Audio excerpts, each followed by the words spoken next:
走进现实生活，讲述离奇故事。大家好，我是小陈，欢迎观看陈峰故事。浙江博士高露对一位女大学生一见钟情，追求无果后，他竟然将女孩斩首示众。随后，他更是笑着说了一句话，令所有人都心惊胆战：“16，我听说有个博士生在追你，是不是真的呀？”浙江某大学内，人行道上有2个女孩正手挽着手回宿舍。左边的女孩叫16，长长的头发扎成了双马尾，穿着一条浅灰色的短裙，看起来青春靓丽。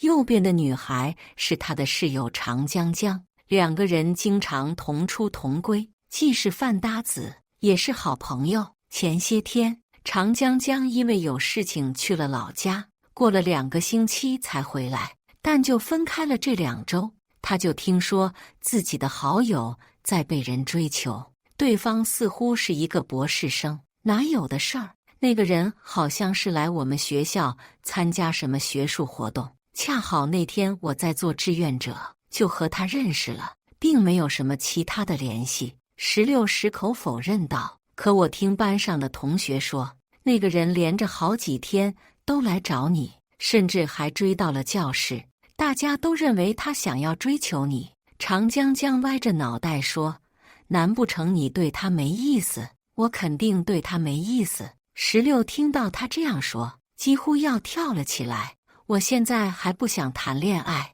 而且我也不喜欢那种类型的。正在追求16的那个博士名叫高露，长得颇为英俊，脸上架着一副无框眼镜，看起来文质彬彬的样子。只是16向来比较喜欢热情大方的男生，所以对高露并没有什么感觉。那天我做完志愿者之后，高露说想加个联系方式，然后又说他明年就要博士毕业了，还跟我讲他有什么什么规划，有什么什么大公司看上了他等等。我对那些话题又不了解，当时又不好意思离开。16说着摇了摇头，反正他应该不会来找我了吧，毕竟我前2天和他说了，最近的学习有点忙。长江江若有所思地摸着下巴。另一边，高露刚刚从实验室离开，摸出手机看了一眼时间，便打算去隔壁学校里找16。自从参加了那个学术活动，高露便对16一见钟情。会议结束之后，2人交谈了很长时间，只可惜没有和他交换联系方式。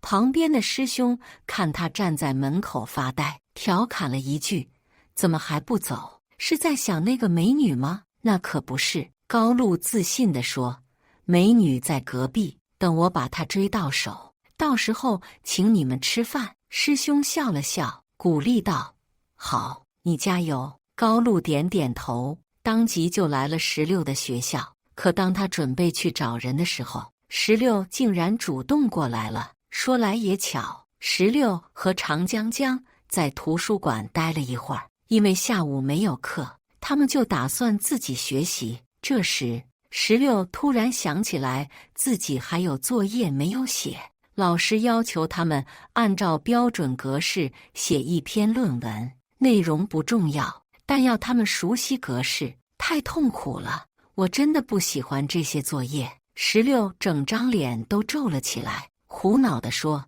可是这是期中作业，要算平时分的。如果那个叫高露的再来找你，你可以问一问他怎么写论文，他可是博士生。”长江江给他出了一个主意：“正好，你问完了，他还可以和我们说说。”16摊摊手：“我估计他应该不会来找我了。”“那可说不定，没准你现在往学校外面走，就能够在路上碰到他。”长江江挑了挑眉，开玩笑似的说。16并没有把他的话放在心上，但没过一会儿，长江江就因为有事情回了宿舍。他坐了半天，也不想学习了，就打算去外面逛逛。可他还没有出校门，就在路上碰到了高露，简直就像是长江江说的那样，似乎是来找自己的。16，你要去哪里？高露见到他以后，脸上很明显的有了神采。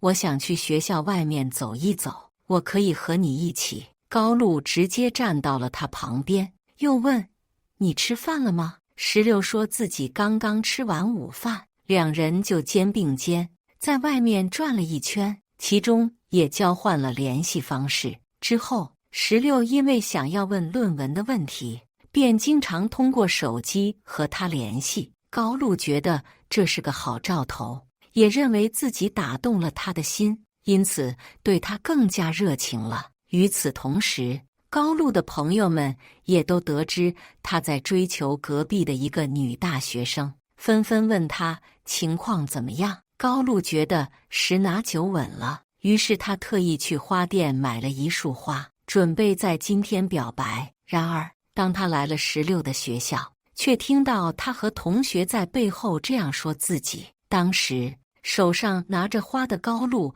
特意卡了时间，在16下课前的10分钟来到了他们教室旁边的楼道里。他准备等16下课之后就给他一个惊喜，当着所有人的面对他表白，想来他一定会很高兴地接受。叮铃铃，熟悉的下课铃声响了，旁边教室的门一下子被推开，老师抱着书率先走了出来。过了几秒钟后，才有同学陆陆续续地往外面走。高露背对着他们，用眼角余光看了过去，出来的人里面并没有16。大概过了10几秒，教室里的人已经走了1/3。这时候16才牵着长江江的手，两个人一前一后的往外面走。高露正要转身朝他那边过去的时候，突然敏锐地听到了自己的名字。高露今天会不会来找你？到时候你还愿意和他一起出去吃饭吗？走在后面的长江江拽了他一下，指了指自己的鞋，随后弯腰蹲了下来，开始系鞋带。我才不愿意和他一起出去吃饭呢。上次我们去吃了自助烤鱼，虽然说那些东西都是免费的，可是高露端了好多甜点在我面前，最后我都吃不完，导致那些东西都浪费了。16的嘴角垂了下来，不满意地说：也不知道他在装些什么，仗着自己是一个博生就了不起吗？要不是为了让他帮我辅导论文，我才不愿意和他说话。听到这句话后，高露浑身一僵，整个人都愣在了原地。你要是不愿意和他周旋，干脆就不和他来往了，咱们又不是找不着人问，不过是一个期中作业而已，随便做做老师也会给我们分。长江江满不在意地说：这些天你已经跟我吐槽过很多次了，我也觉得高露那个人不行，根本就配不上你。就是16的语气里露出了一丝厌烦，我不喜欢那种像狗皮膏药一样粘着别人的男人，更不喜欢那些自以为是的人，总觉得自己很懂女性。他们两人说话间就从拐角处上了楼梯，留在原地的高露还在为刚才听到的话而感到震惊。明明16在自己面前都是笑脸相待，可在背地里却如此的看待自己。高露一下子就感到了茫然，他拿出手机，给自己的几个好兄弟发了信息，将刚才发生的事告诉给了他们。其中一个好兄弟怒不可遏，说：明明他可以拒绝你，却一直吊着你，都是他的错。高露握紧了手中的花束，可即使听到16那样说，但他现在依旧喜欢着他，这不禁让他感到绝望。接着高露回了学校，他冷静了一晚上，却始终将这件事情放不下来。第二天，高露将室友的水果刀揣到了怀里，再一次去了16的学校，并在人来人往的图书馆面前拦住了他。16，我喜欢你。当着所有人的面，高露将花捧到了他的面前，深情地说：你愿意做我的女朋友吗？周围的人立马停下了脚步，纷纷看了过来。石榴夸张地看了看四周，脸上露出明显的尴尬。高露，有什么事情咱们之后再说，现在人多。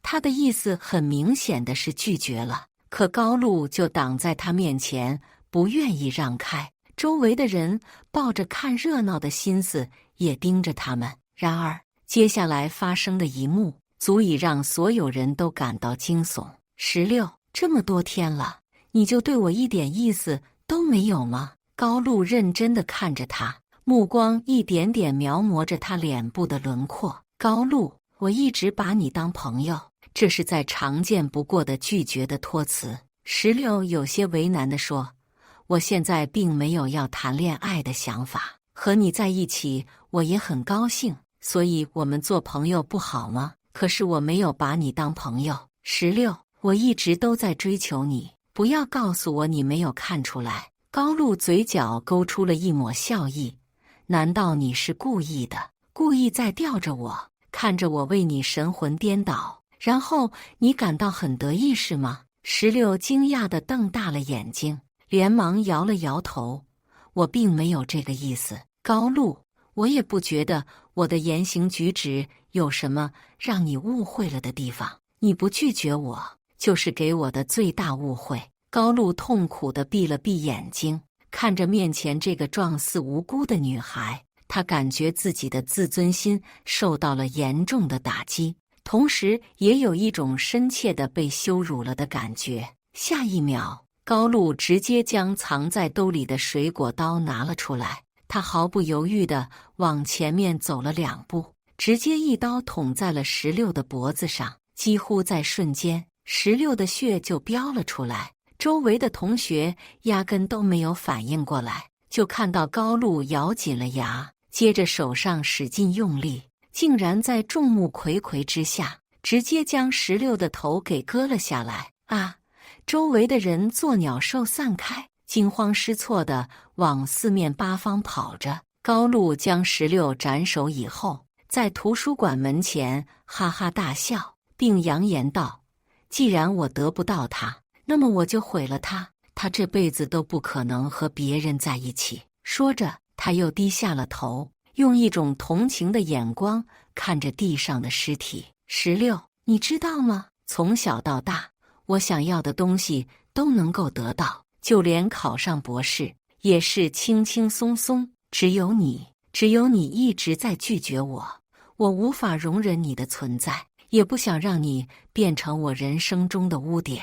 高露回想起过去的20多年，他一向都是人群的焦点，似乎生来就是天之骄子，父母的夸赞，同龄人的艳羡，都让他觉得自己高人一等，所以他接受不了被石榴这样拒绝。现场一片混乱，等警察过来的时候，高露就站在图书馆前面的台阶上，脸上的表情近乎于癫狂。之后警察将他逮捕，并将案发现场封锁起来。等到查清楚案件的始末，便将他关到了拘留所里。最后，高露被依法判处了死刑。